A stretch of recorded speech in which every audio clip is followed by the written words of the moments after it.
हर हर महादेव। बंधुरा 2025 सालेर अमरनाथ यात्रार रेजिस्ट्रेशन शुरू हो गेছে 14 एप्रिल থেকে।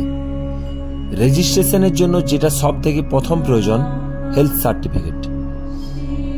আমি এই বছর অমরনাথ যাত্রার প্রয়োজনীয় হেলথ সার্টিফিকেট বানানোর জন্য খাতড়া হসপিটালে চলে এসেছি। এখানে কয়েকটি টেস্ট করতে হলো, যেমন ইসিজি, কিছু ব্লাড এক্সাম, চোখের পরীক্ষা, এক্সরে। ব্যাস এগুলো নিয়ে হসপিটালের সুপারের কাছে স্ট্যাম্প করিয়ে নিলাম। এরপর এই হেলথ সার্টিফিকেট শ্রী অমরনাথ সাইনবোর্ডে আপলোড করতে হবে।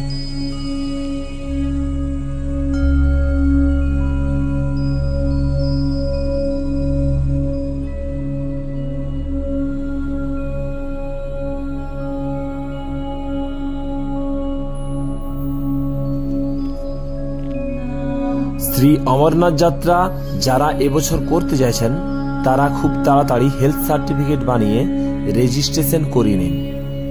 2025 সালের অমরনাথ যাত্রা 3 জুলাই থেকে 9 আগস্ট পর্যন্ত চলবে। তাই এই বিষয়ে কোনো প্রশ্ন থাকলে আমাকে কমেন্ট করতে পারেন।